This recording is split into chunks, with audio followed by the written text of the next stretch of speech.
I never imagined that a birthday could evoke such sadness. However, my 72nd was just that. Stale, silent, and laden with unmerited anguish. It had been a calm morning. To silent. No phone ringing. No chatty grandchildren. Not even a neighbor with die-old cupcakes knocking on the door. Buried behind a picture of them all smiling near the Eiffel Tower was a solitary one-line note from my son. I hope it's okay with you, Mom. The dream has been France. When we return, we'll give you a call. That was it. Not happy birthday. No, wish you were here. They only shrugged digitally and grinned opulently. On my behalf, I sat at the kitchen table and gazed at the cake that I had purchased for myself the previous evening. Pink cursive frosting on a little vanilla sponge that said, "To Mom, you matter." I felt my stomach turn at the words. Now they seemed like a joke. The decorations remained from my attempt to make the house appear celebratory. As if someone may enter and exclaim, "Surprise!" The air, however, was flat. The ticking clock was the sole sound, making fun of each minute they failed to call. I surveyed the house. My home, the smell of lavender still clinging to the drapes, pictures on the mantel, and my late husband's hat still hanging by the entrance. I was to grow old in this house with the family I had devoted my life to protecting, providing for, and forgiving. Nevertheless, my children were enjoying champagne with my retirement funds while I was by myself on my birthday. I shoved the cake out of my path. Now it began to make sense. They had hurried me to sign the ambiguous texts and the papers, which they described as a gift authorization for their anniversary vacation. Weeks ago, my daughter-in-law handed me the packet, beaming and shiny, and added, "You don't have to read it all, Mom. It's only a little permission slip. Nothing awful." I had put my confidence in her. I had put my confidence in them. Here, I was, eating harsh coffee in the morning. My birthday wasn't merely stolen by them. They had taken away my financial stability, my dignity, and my ability to refuse. All with that one chilly picture and that one dry statement. I refrained from crying. I didn't, even though I wanted to. Rather, I grabbed the package containing my pension stubs. I put it down after running my fingertips over the edge. I didn't have to crack it open. I was aware of the reality. They cared more about my money than I did, and I wasn't heartbroken. At the time, I was finished. Their safety net is finished. I'm done being the appreciative mother who should wave and grin as her kids take away all she's earned. It's better to be by yourself than to be used. The kitchen no longer felt helpless, yet it was still silent. I got up, took down each decoration individually, folded the "Love You Forever" banner, and put it in the drawer behind the sink. They believed I was too kind to resist and too old to notice. One thing they overlooked. Silence does not imply weakness. I should have asked that question at one point, weeks before that terrible birthday. However, it was disguised as love, as is often the case with betrayals. The afternoon was a Sunday. Mark, my son, and his wife Tanya had stopped by. They brought croissants and the phony grins they keep for manipulation and pictures. After pouring tea and praising the living room as though she hadn't grown up hating every cushion in it, Tanya took out a folder. She slipped the paper over the table and said, "This is for your blessing, Mom," in a lovely voice. For our 10th anniversary, we're organizing a little vacation. As a symbolic present, Mark felt it would be good to incorporate your name. I recall being hesitant. "What's this really about?" She chirped, "Oh, just a little formality, a provision about a gift of travel. For tax purposes, it enables us to file under a joint family fund. These agencies may be, as you know." I turned to face Mark, who nodded and added, "Really, it's nothing. Only a signature. We thought it would make you happy to hear you were helpful." The term "helped" made me feel softer. I had always been helpful. I had made down payments, tuition, and braces payments. They presented it as a custom, as if it were love. I signed. Then, however, I recall how Tanya's eyes briefly flashed, as if a mask were slipping. I also recall the pen. I didn't own it. It was hers. One of those silver ones that are smooth, costly, and cumbersome to handle. When individuals want things to appear official, they purchase the sort. I attempted to check my bank account online 2 days later. No access. I assumed that was a bug. Still locked out. I tried again. Mark picked up the phone when I phoned, as if I were interrupting him. "Oh Mom, that's only temporary. Tanya is gathering a few items for the journey. You will be added back in, so don't panic. All we're doing is simplifying." Simplifying. I couldn't get that term out of my thoughts. I kept it a secret. Not initially, I didn't want to come out as suspicious. It was intentional, even if I didn't want to think so. They had access to my whole retirement account, not simply a family fund, thanks to the vacation gift form. They had been approved as temporary custodians by a line item buried in legalese. The key holder was Tanya, who constantly grinned too broadly when money was brought up, and I was unable to access my own life. I made an effort to minimize it. Perhaps it was only momentary. Perhaps they would reimburse it. Tanya then sent me a picture via text. With her legs crossed by a marble bathtub that most likely cost more than my monthly pension. She was wearing a white robe and holding a glass of champagne. The caption said, "No regrets," and included a winking emoji. Not even a thank you. No remorse. My pulse pounded as I sat there with my phone in hand, not from surprise, but from recognition. This was nothing new. They had never taken that much in one sitting before, and I became motionless. The stillness that precedes a storm. I put down the phone and said aloud, "You just showed me who you are." They believed that I would not resist. When I eventually woke up, they had no idea what I would do. A few days after the money vanished, I heard the sound of rolling suitcases outside my window. I looked through the lace curtains, careful not to be seen. There they were, Mark, Tanya, and their 2 kids, all dressed in matching travel sweatshirts that said Paris Squad, glossy luggage stacked on the curb. A black Uber idling out front. Tanya was directing everything like a movie director. "No, sweetie, that bag goes with the carry-on. Be gentle. It's designer. Designer, paid for with my savings, no doubt." Mark didn't even glance at the house. I stood behind the curtain, waiting for one wave, one nod, some acknowledgement that the woman who scrubbed his vomit out of baby blankets and pawned her wedding ring to pay for his braces was right there watching. But there was nothing. He kissed his wife, pulled out his phone, and climbed into the Uber, without so much as lifting his eyes toward the window. That's when it clicked for me. It wasn't that he forgot, it was that he didn't care if I saw. I stood there in my old slippers, heart thudding against a chest that had spent too many years softening every blow.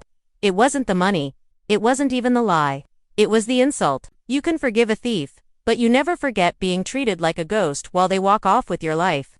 I watched the car pull away, watched Tanya post a photo of her designer luggage in the back seat with the caption, "Let the luxury begin." And then, 2 minutes later, one final text landed on my phone from Mark. "Check in when we land. Love you." No punctuation, no emoji, not even a real goodbye, just administration. I didn't reply.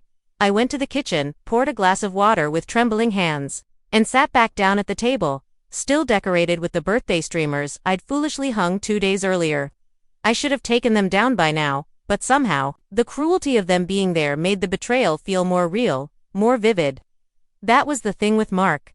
He always found a way to make his abandonment feel casual, unavoidable, like it was my fault for expecting anything different. I used to defend him when people said he was selfish. "He's just busy," I'd say. "He's tired. It's a tough economy." But this time, there was no excuse, not even a good lie. They had taken my money, stolen my trust, and walked away like I was a forgotten address. And maybe that's what I had become to them. Just a location. Just a house where you pick up checks and leave your kids during errands. But I wasn't forgotten. Not to myself, not to myself. That afternoon, I went outside and watered the plants for the first time in weeks. The soil was cracked, the hydrangeas limp. But as I pressed the hose into the roots, I felt something shift. I remembered who I was. I was the woman who worked 40 years without taking a vacation, the woman who buried a husband, raised a son, paid off a mortgage, and still had enough in her to bake cookies for ungrateful grandchildren. And the woman they underestimated. They thought they could fly off to France with my money and come home, to a clean house, a smiling mother, and silent forgiveness. But I wasn't that woman anymore. I was done waiting at the window. It was a Thursday night. I remember because I had just finished folding towels when the television blared a segment. That stopped me cold. "Beware of silent scams," the reporter warned, especially involving elderly guardianship and forged property transfers. I stood frozen, one towel still half folded in my lap. The screen flashed examples, fake signatures, power of attorney slips, elderly people finding out too late that their assets had been quietly signed away. Something buzzed in the back of my skull. I walked to the computer desk, pulled the chair out slowly, and sat down. I hadn't logged into my online banking since that strange lockout weeks ago. I tried again. Denied again. Access restricted. Contact your administrator. Administrator. I clicked into the deed registry next. The county had a new portal now, and it took me 15 minutes to navigate it. When the page finally loaded, my breath caught. Owner, Tanya Seatles, my daughter-in-law's name. Not mine, not ours, just hers on my house. I stared at the screen, willing it to change, to correct itself, to call it a mistake. But it didn't. It just sat there in sterile font, black and white and brutal. She had transferred my house without telling me. I reached for the drawer and pulled out every document I'd signed that month. The travel gift form wasn't there. Tanya had taken it with her, claiming she needed it to finalize the reservations. I should have known. I pressed my fingers to my temples and closed my eyes. A deep, pressing silence filled the room. Not peaceful, suffocating, like the walls were listening. For a moment, I imagined her voice, that chirpy, fake polite tone. It's just for ease of planning, Gloria. You've got so much to manage. We figured we'd handle the paperwork. I had nodded. I had trusted. I had been too tired to read the fine print.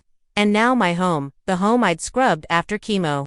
Painted alone after Mark left for college. The one where my husband died holding my hand was legally no longer mine. I stood up, the towel forgotten on the floor.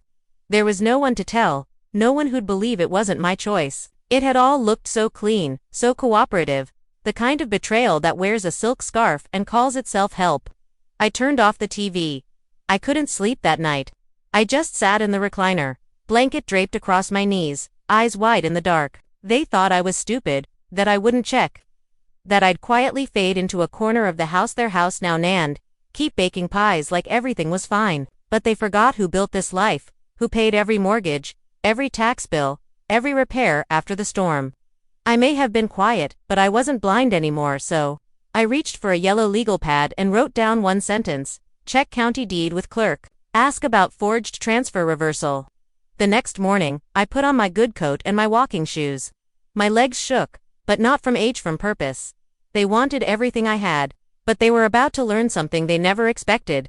I still had my name, and I still knew how to use it.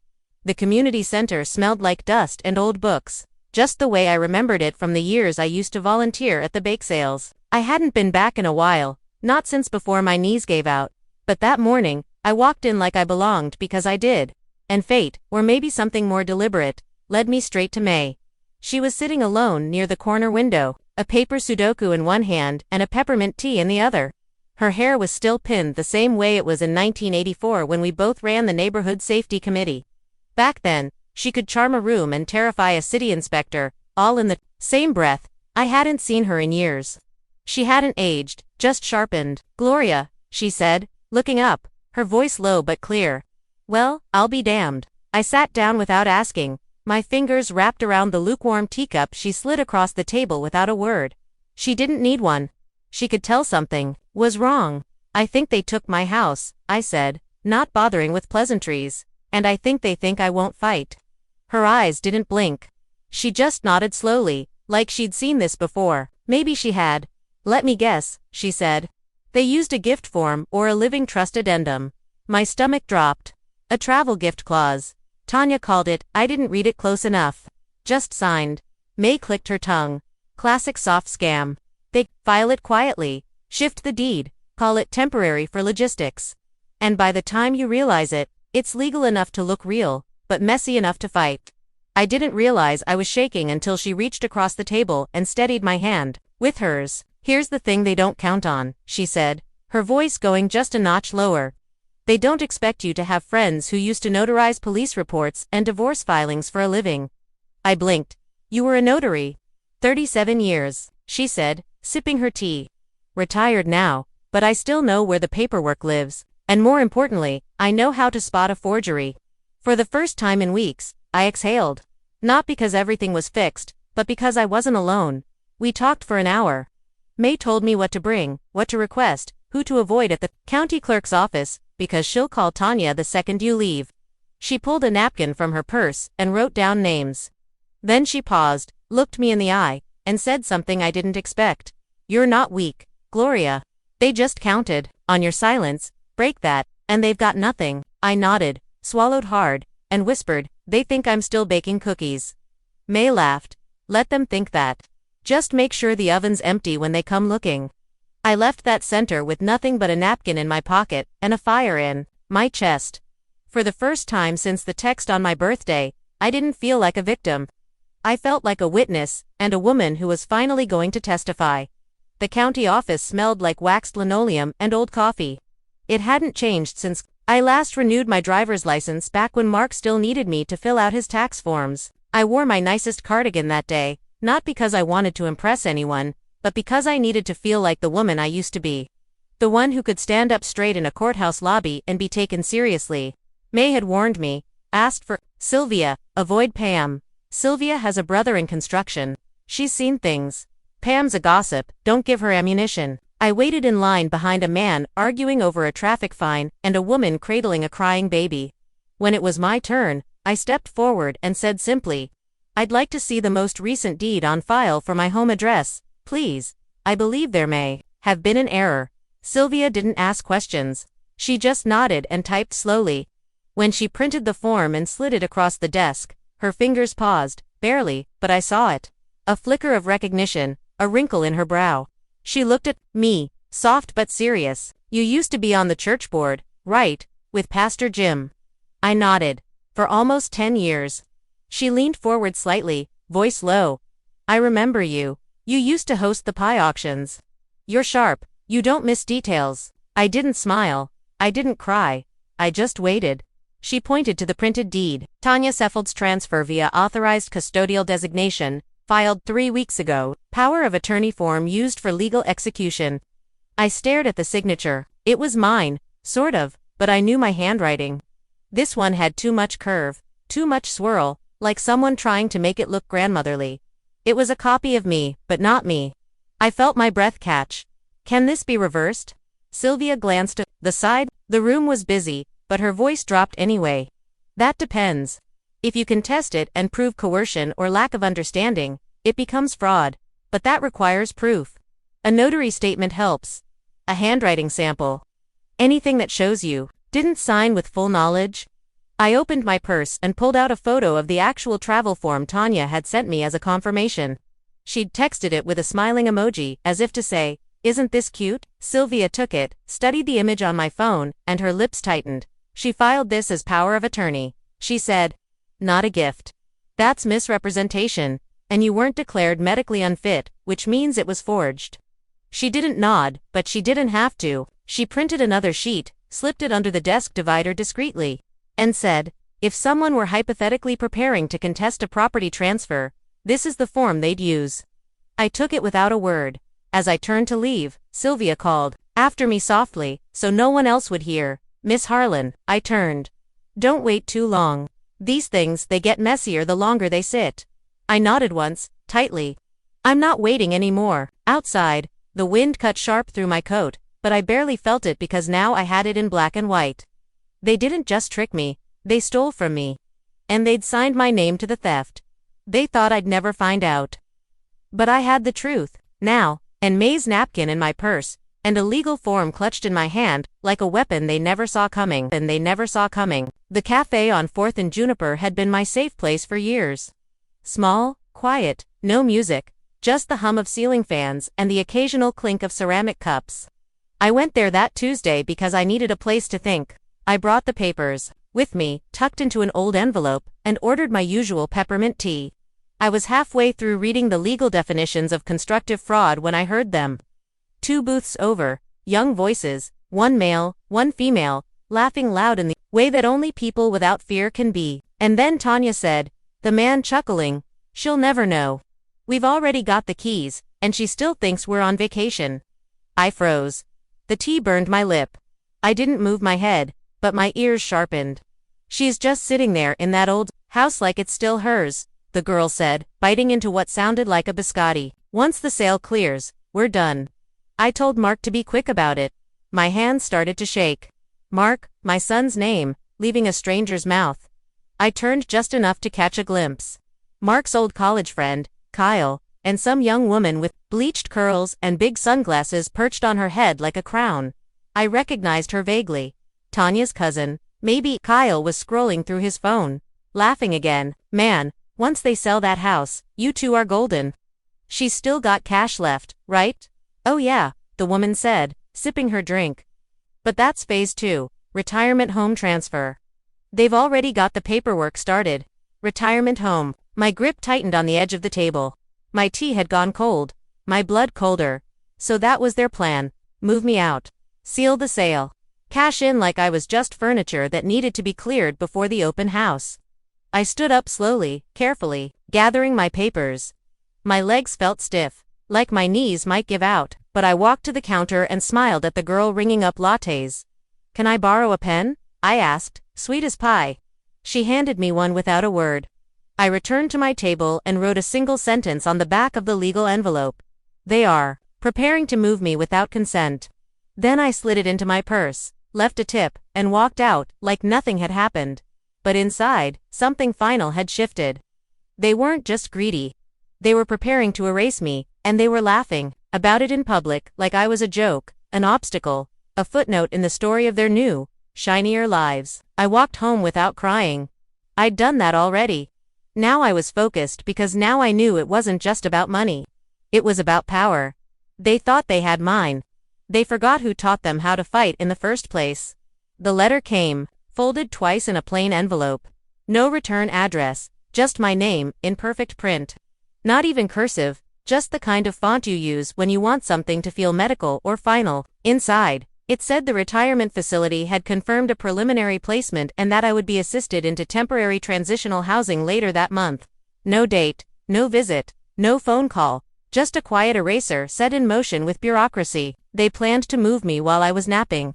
It was Tanya's specialty, really, doing things behind your back while smiling to your face. She probably called it a soft transition.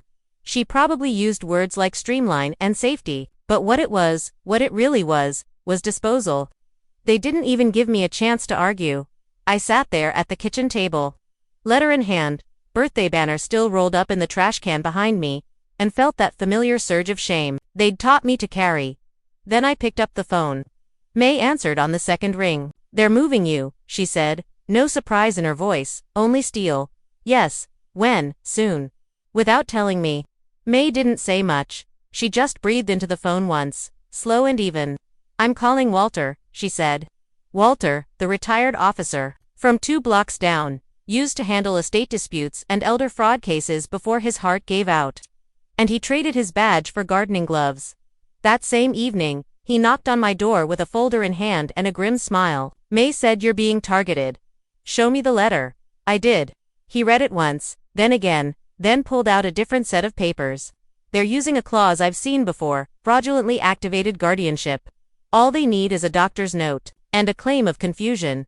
The retirement home doesn't question it, they're not legally obligated to. I'm not confused, I said, my voice shaking. I know, Walter said, looking me in the eye, but you're vulnerable, and that's all they need. He slid a new form across the table. We're revoking their authority. Immediately, power of attorney, any medical proxy, any deed assignment. You're taking it all back today. And I did. It took 30 minutes, just a few signatures. But with every line I crossed and resigned, I felt myself returning to my own life. Line by line, name by name. The next morning, I walked 2 blocks down, with a small bag of clothes and a toothbrush. May's guest room was waiting. I'm not hiding, I told her as I stepped inside. No, she said, you're positioning. That week we filed every correction. Walter hand-delivered the fraud claims. May notarized each document with the precision of a woman who'd once done it in court. I called my late husband's lawyer, James, Decroy, and within an hour, he had pulled up the old files I'd nearly forgotten existed.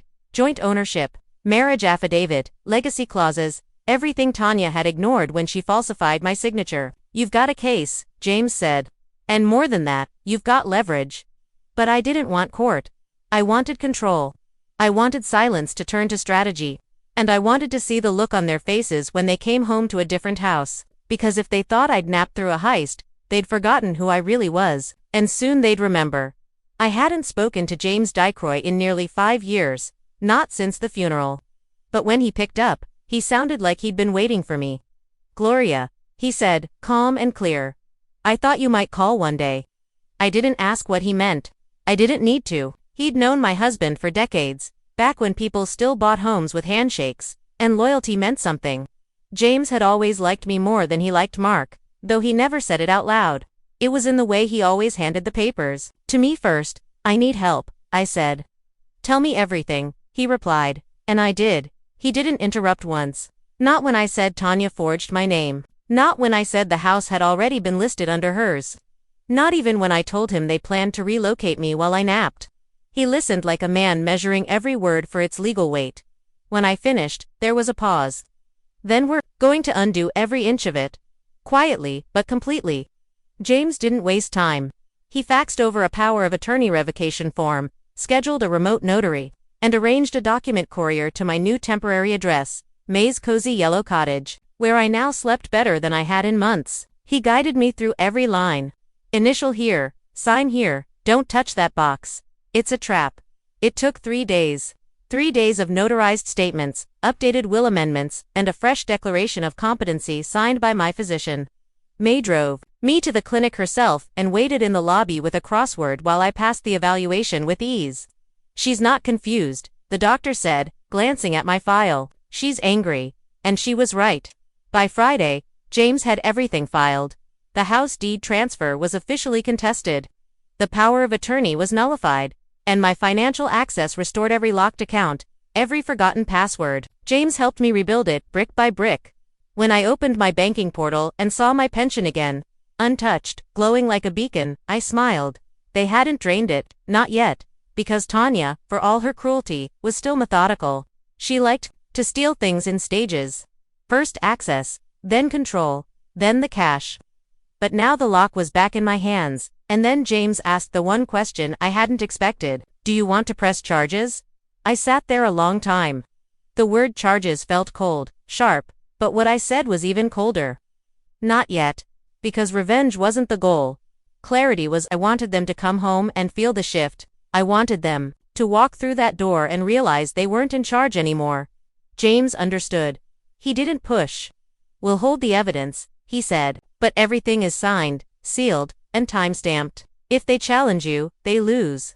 If they retaliate, they incriminate themselves. He paused. Gloria, I don't say this lightly, but you've built the most thorough, quiet war I've ever seen. I laughed then, the kind of dry, satisfied laugh I hadn't heard from myself in years. Because it wasn't a war, it was a correction. And the final stroke of it hadn't even happened yet. I found the cottage on a Tuesday afternoon. A tiny crooked truth thing with peeling blue shutters and ivy choking half the porch. The kind of place most people overlook. But I didn't need perfect, I needed private. The landlord, a wiry old man, named Hank, didn't ask many questions. Just looked me over once and said, "You look like someone who pays on time." "I do," I said. And just like that, I had a new address. 2 blocks from the home that used to be mine. Close enough to watch, far enough to breathe, far enough to breathe. It only took a few days to move. I didn't take much. Just the things that mattered. My husband's old flannel shirt, the brass candlesticks from our wedding, 2 framed photos, and the ceramic bowl Mark made in 3rd grade when he still brought me dandelions instead of legal threats. Everything else I left behind. Let them deal with the furniture. Let Tanya scrub her conscience with lemon polish and pretend she earned it all. May helped me set up the essentials, a toaster, a little table by the window. We hung a wind chime outside, the kind that sings in the wind like it remembers who you are. And then came the paperwork. Every hour, a new form. James revised my will. May notarized it. Walter hand-delivered copies to the local clerk, the credit union, and the title office. One by one, I clawed my life back. The deed pending reversal. The accounts mine again. And now power of attorney assigned to myself formally, legally, and irrevocably. For the first time in a long time, I wasn't someone's liability. I was my own guardian. I remember sitting on the porch of that little cottage the day the last form was filed. The sun was just starting to set, painting everything gold. I sipped peppermint tea and watched the shadows stretch long across the lawn. It felt like a beginning. They hadn't noticed yet. Still posting photos from France. Tanya, in a poolside robe. Mark holding up a glass of wine. The kids playing near some historic landmark I couldn't pronounce. Smiling, relaxed, oblivious. Good. because by the time they landed, nothing would be as they left it. I wasn't planning a confrontation. I didn't want drama. I wanted documentation, boundaries, closure. They thought I was baking pies and folding towels, but what I was doing, quietly, methodically, was building a fortress. Every bank contact was updated. Every digital password changed. Every hint of their access erased. The house might have looked like theirs on paper for a while, but not anymore. Now it was mine again, or at least in the legal process of becoming mine again. James had filed the fraud contestation just before the window closed, citing forged signature evidence, mismatched handwriting analysis, and lack of proper witness certification. It was ironclad, and while the paperwork ground slowly through the county system, I waited, not in fear, but in peace. Because sometimes revenge doesn't come loud. Sometimes it comes with wind chimes and hot tea, and the soft clink of your own keys in a new door. I wasn't hiding anymore. The deed had officially been reverted the previous Friday. Stamped and filed, with Tanya's forged authority, formally nullified. The final piece of the mess they made, corrected by my name in full, Gloria E. Harlan. I hadn't seen it written on a deed since 1997 when my husband and I paid off the final mortgage check and toasted with boxed wine in the living room. And now, after all this time, my name was back where it belonged. The real estate agent, a sharp, unfussy woman named Nicole, didn't ask many questions. She came to the cottage, looked me in the eye, and said, "I've seen this before. Quiet women don't stay quiet forever." The house went on the market under my name, the correct name, and because the neighborhood had changed so much since we bought it, it barely sat for a day. Multiple offers came in within hours. Cash bids over asking. People wanted the lawn, the garage, the sunlight from the east bedroom Tanya once mocked for feeling too old lady. I picked the buyer who sent a handwritten letter. A single dad with 2 girls said he wanted a house where the floor didn't creak with bad memories. Perfect, James. Handled the legal transfer. I watched from my porch as he sent the documents through. Nicole called me later that night and said, "It's done." The next day, the final box left the house. Just one, a box I hadn't packed myself. The movers found it in the attic. A dusty house, been labeled Gloria Keep. Inside was my wedding veil, the clay heart ornament Mark made in kindergarten, and a Polaroid of me in the backyard, arms covered in flour, laughing. They must have missed it when they cleared the attic to make room for Tanya's meditation corner. I kept it. That photo reminded me of something I'd nearly forgotten. Joy before obligation. By the time I walked back to the house one last time, keys in hand, purse light, I didn't feel sad. I felt released. I turned the knob, opened every window, let the wind rush through the empty rooms one final time. No tears, no speeches, just the quiet power of knowing I'd undone what they tried to make permanent. They were still overseas, still tagging themselves in boutique shops and rooftop restaurants. They hadn't called once, didn't even ask how the transition was going. But I was sure of one thing, they hadn't checked the deed again. Not yet. Because if they had, they'd know what was coming. That they weren't coming home to the same house. That they weren't coming home to my silence. I closed the door, twisted the lock, and slipped the key into the envelope for the new owner. Then I walked away with nothing in my hands and everything that mattered finally in my name again. The day they returned, I was already waiting. Not in the driveway, not in the house, but across the street, hidden in the sunroom of my neighbor's house maze, of course. She brewed chamomile while I sipped slowly. Eyes fixed on the front yard I no longer owned. At exactly 12 p.m., the Uber pulled up. Mark stepped out first, sunglasses still on, dragging a suitcase that looked too new, too clean. Tanya followed, snapping gum, her designer purse looped lazily on her arm. The kids bickered behind them, the older one swiping at the younger's phone. They looked like tourists in their own lives. Tanya approached the door, pulled out her keys with a flourish, and jabbed one into the lock. It didn't turn. She tried again. Nothing. I leaned forward slightly in my seat, breath caught somewhere, between thrill and fury. From behind the glass, May whispered, "Wait for it." Mark stepped up, tried his own key. Still nothing. The look on his face, first confusion, then irritation. Then a slow curl of disbelief was something I would remember for the rest of my life. Tanya knocked hard. No answer. She banged again. The lawn hadn't been trimmed in weeks. The porch light bulb was missing. The flower boxes were gone. Mark pulled out his phone and dialed someone. I didn't need to hear the conversation to know what he was about to discover. I imagined the voicemail from James, the gentle but firm tone. This is a legal courtesy notice. As of last week, the property formerly registered to Tanya C. Fields is no longer under her name. The house was sold clean and uncontested by its rightful owner, Gloria E. Harlan. I watched Tanya's face crumple in real time. Her mouth opened, but no words came out. Mark was pacing now, phone to his ear, jaw tight. The kids had gone quiet. No one moved to sit. No one asked what was happening. They knew. Tanya shouted something, sharp, something too loud. Mark turned on her, angry, frustrated, and for a second, I could almost see the boy he used to be. The one who used to cry when his kite wouldn't fly, who once brought me a dandelion and called it gold. But he wasn't that boy now. He was a man staring at a house he thought he owned and realizing he had nothing. No key, no title, no power. They stood there for a long while, just standing. Then Tanya dropped her bag. She was crying now, loud, messy sobs that echoed off the porch I once swept every Sunday morning. Mark said something too soft to hear, but it made her scream. She pushed him hard, stormed off toward the sidewalk. The Uber hadn't left yet. She waved it down, got in, didn't wait for him. Mark stood alone on the porch of a house that wasn't his. No one opened the door. No one came to explain. No one owed him anything. He slumped onto the steps and rubbed his face with both hands, and that's when I smiled. Not wide, not cruel, just quiet, because it wasn't about revenge. It was about return, not theirs. Mine. The first call came that night. I let it ring. Then came the texts. Mom, please. This isn't what it looks like. We can talk. I didn't know Tanya did all that. Just call me, please. I didn't answer. Not once. I blocked every number. Mark's, Tanya's, even the one the kids used to FaceTime with when they wanted cookies or cash. Every voice that once called me mom, only after they'd drained me. I watched the call logs fill up from my porch, sipping tea, May beside me, knitting a scarf I didn't need but welcomed anyway.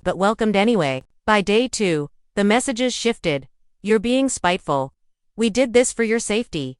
You weren't thinking clearly. That one made me laugh, loud, bitter. They'd gaslit me even now. After all the documents, all the deception, they still thought I'd question my clarity instead of theirs. Day 3, silence, until a message came through James. They're in a motel, off Route 7, he said over the phone. They're trying to buy time. See if you'll reconsider. Tanya's panicking. Mark's quieter. Let them sit in it, I said. He didn't argue. The motel they chose was one of those places with buzzing lights and a vending machine that never worked. May and I drove by once, casually. They didn't see us. Tanya sat on the curb, yelling into a phone, her hair a mess, her robe no longer silk, just polyester regret. Mark was smoking something he hadn't done since college. He looked like a man stripped of his own armor. No sunglasses, no bravado. Just a phone clutched tight and a bank account he couldn't touch anymore because I'd closed everything. Frozen the joint emergency fund. Transferred the pension to a private annuity under my sole control. Even canceled the spare card Tanya used for groceries. They were truly on their own now. They had never imagined this day would arrive since I had always been there for them when life got difficult, always made amends, and always forgave. However, they suddenly had to deal with something I was all too familiar with, being left in the mess that someone else created. May advised me to feel bad, but I didn't. I felt sincere. They didn't live on the streets. They weren't going hungry. They were wealthy. Tanya's influencer partnerships were still in place, and if Mark recalled how, he could always return to his job. I simply wasn't with them. And the only thing that eventually caused them to realize how much I had sacrificed was that cutoff, that absence. They didn't own the house. They didn't own the money. Their tale about assisting me with my transition had fallen apart. I kept my boundaries to myself. I didn't make any threats. I simply made it mandatory. They were now waiting for a miracle while floating from room to motel. However, I was the source of all their life's marvels. It wasn't until I stopped responding that they noticed. I wasn't picking up again, either. They had attempted to return home to a house that no longer desired them a week prior. The phone calls have ceased. The texts stopped coming in. When they realized no response was forthcoming, even the phony apologetic emails clearly composed by Tanya and signed with both of their names faded into quiet. I took lavender baths at night, played crosswords with May in the afternoons, and read on the porch in the mornings. Nobody rushed in. I wasn't asked for money. In my own living room, no one let out a big sigh as I spoke like a bother. The silence wasn't void. It was restorative. Then one afternoon May directed her trowel toward the pavement as she showed me how to plant mint in a container near the window. They're back. I remained silent as I stood. We could see them through the bushes from the porch of the cottage. Tanya, Mark, and the children were all packed into a rented SUV, with their things stuffed in the back. Tanya's eyes were bloodshot and streaked with mascara in a way that was more about despair than style. Mark was standing in front of our former home, which had just been painted, had new drapes, and the name of the new owner on the mailbox. He simply stood with something in his hand. A picture. It was me and him having ice cream by the pool, on his 10th birthday. I recalled the day he declared me his world's favorite person. He gripped it as though it had answers. He then proceeded to the front porch and gently set it beneath the flower pot, a monument to guilt or a sacrifice for peace. Tanya did not follow him. She remained in the vehicle, gazing at her phone as if it were a reset button. The children were quiet, not bored, not complaining, but silent in the way children get when they notice that an adult has broken something. I think I saw Mark's expression shift as he glanced around once, across the windows and up to the roofline. Not out of rage, not even out of sorrow. It was comprehension, real, but late. He drove away after turning back to the SUV. Just the picture and the unbreakable silence. No knock, no note. May gave me a glance. You all right?